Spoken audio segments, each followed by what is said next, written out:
প্রিয় বন্ধুরা, আসসালামু আলাইকুম। আমি সবসময় আপনাদেরকে বলি এই যে একটা কথাই, মানবিক কাজ করাটা আসলেই কঠিন। আজকে এক সপ্তাহ যাবৎ আমার কাছে একটা ভিডিও আসতেছে, শুধু একটা প্রতিবন্ধী মানুষের একটা হুইল চেয়ারের প্রয়োজন। ভিডিওটা কিন্তু আমি কিছুদিন আগেও আপলোড দিয়েছিলাম যে একটা হুইল চেয়ারের বিশেষ প্রয়োজন। এমন কোনো মানবিক ব্যক্তি বাসে নাই যে এই চেয়ারটা দিবে। আর ঢাকাতে দেখবেন যে কেক খাওয়ার জন্য সিরিয়াল ধরছে মানুষ, মিজানের হোটেলে এক প্লেট ভাত খাওয়ার জন্য সিরিয়াল ধরছে। আমি অবাক হয়ে যাই যে মানুষ কিভাবে এতটা নিচে নামছে যে এক প্লেট ভাত খাওয়ার জন্য মিজানের হোটেলে যাইতে হবে। ভাত কি আপনারা ঘরে খান নাই?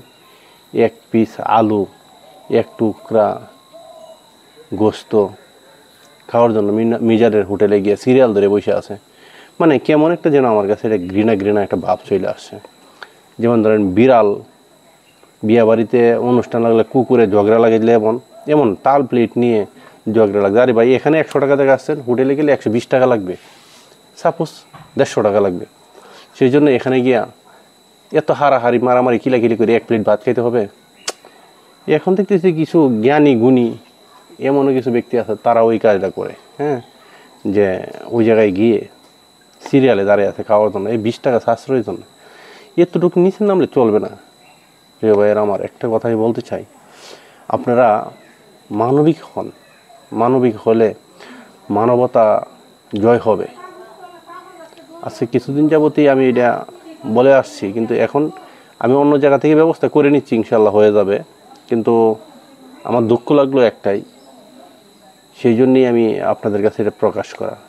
একটা কেক, এক টুকরা কেক খাওয়ার জন্যে 1000-1500 টাকা গাড়ি ভাড়া দিয়ে বরিশাল থেকে চলে আসছে ওই জায়গায়। কেন এত নিচে নামছে মানুষ? কেন? আরে কেক কি জীবনে দেখেন নাই?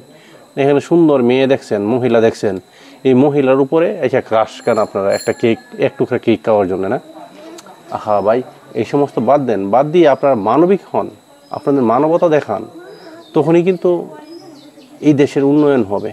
আর আপনারা যেভাবে যে এটা ধরতে গেলে একটা প্রক্রিয়ার মতোই, এক মহিলা কেক বিক্রি করতেছে, অন্যরা ঝাঁপাইয়ে পড়তেছে, আপা এইটা ওইটা, আবার আপার বুকের মধ্যে ক্লিপ লাগাই দিতেছে, আর আবার অন্যের বউয়ের বুকে হাত লাগানোর তো মিয়া এটা বেকায়দা জায়গা আর বেকায়দা জিনিস। একটা ক্লিপ লাগাই দিয়েছে বুকের মধ্যে না বইলা। আরে মাইক্রোফোনটা আপনি লাগাই দিবেন, আপনার বলতে হবে যে আমার মাইক্রোফোনটা আপনি নেন, আপনি এনে লাগান। একজন হাত দিয়ে লাগাই দিতেছে, এত জঘন্য নগণ্য অবস্থা। আর এটি দেখি মানুষ কিন্তু আসলেই ভীষণ উপভোগ করতেছেন। আমি আপনাদেরকে একটা বিনীতভাবে আবেদন করব যে এই সমস্ত থেকে আপনারা বেরিয়ে আসেন। না হয় নতুন পোলাপানরা কি শিখবে, কি দেখতেছে, যা দেখতেছে তাই শিখবে। আপনারা কি শিখাচ্ছেন এই সমস্ত? আপনারা কিছু মানবিক কাজ করেন, মানবতার পাশে থাকেন, তখন দেখবেন যে দেশ এমনি সুন্দর হয়ে যাবে। যে যেখান থেকে দেখছেন অবশ্যই ভালো থাকবেন। আল্লাহ হাফেজ।